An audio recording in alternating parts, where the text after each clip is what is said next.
बिना पढ़ाई किए एग्जाम देना ठीक वैसा ही है जैसे बिना हथियार के युद्ध लड़ना। दोस्तों, अगर आप ये छोटी सी लाइन समझ गए तो आपकी आधी माइंडसेट तो ऐसे ही बन जाएगी। अगर आप किसी एग्जाम की तैयारी कर रहे हो और आपका एग्जाम नजदीक आ रहा है लेकिन आपने सही से तैयारी नहीं की है, तो आज मेरे बातों को ध्यान से और पूरा सुनिएगा। मैं आपको यकीन दिलाता हूं आपका डर भी खत्म होगा और आपकी समस्याएं भी कम होगी। शुरुआत करने से पहले मैं आपसे एक सवाल पूछता हूं, आपसे कहां गलती हुई? क्योंकि जब तक आप गलती को नहीं जानोगे तो फिर उसका सॉल्यूशन कैसे निकालोगे? जरा दिमाग लगाओ, सोचो आपसे क्या गलती होती है। कहीं ऐसा तो नहीं जब पढ़ने बैठते हो तो नींद आती है, रात में पढ़ने के लिए बैठकर सुबह पढ़ने की प्लानिंग करते हो और रात में पढ़ना छोड़ देते हो, सुबह पढ़ोगे सोचकर अलार्म लगाते हो और अपने आलसीपना के कारण अलार्म बंद करके वापस सो जाते हो, जब पढ़ने बैठते हो तो उस वक्त व्हाट्सएप पर मैसेज आ जाता है और आप सोशल मीडिया में बिजी हो जाते हो, या फिर आपका पढ़ने का मन ही नहीं करता है। हाँ, शायद ये है आपका कारण। क्यों? सही कहा ना। दोस्तों, अगर आपको भी यही लगता है कि आपको पढ़ने का मन नहीं करता है तो मैं आपको एक सच बात बता रहा हूं कि आप खुद से झूठ बोलते हैं। आपका पढ़ने का मन तो करता है, अंदर से आवाज भी आती है जाकर बैठ पढ़, नहीं पढ़ेगा तो तू फेल हो जाएगा। लेकिन आप हो एक नंबर के आलसी। आपको पढ़ाई में मजा थोड़ी आता है जो आप पढ़ोगे। आपका मन सोशल मीडिया में टाइम पास करने का करता है, गेम्स खेलने का करता है।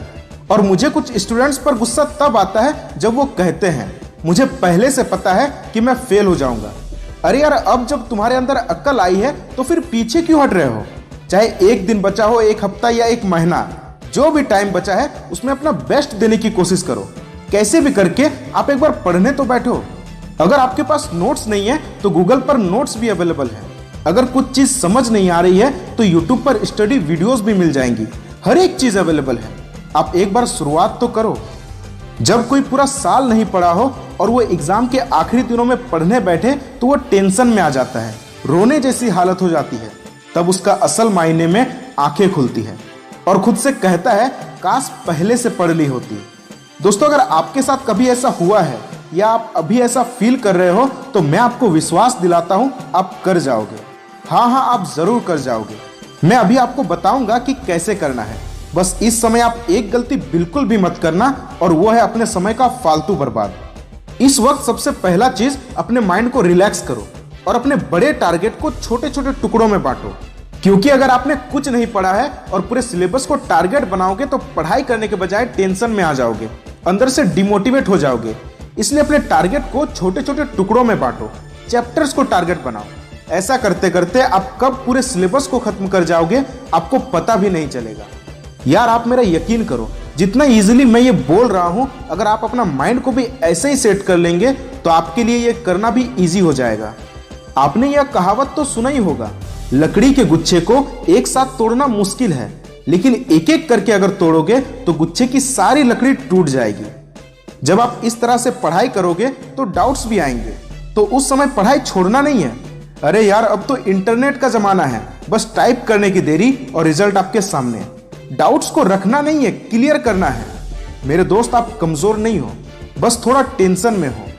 एग्जाम्स की तैयारी में एक बहुत ही इंपॉर्टेंट चीज है जो हर स्टूडेंट को जरूर करनी चाहिए, और वो है प्रीवियस ईयर्स क्वेश्चन। जी हाँ, प्रीवियस ईयर्स क्वेश्चन।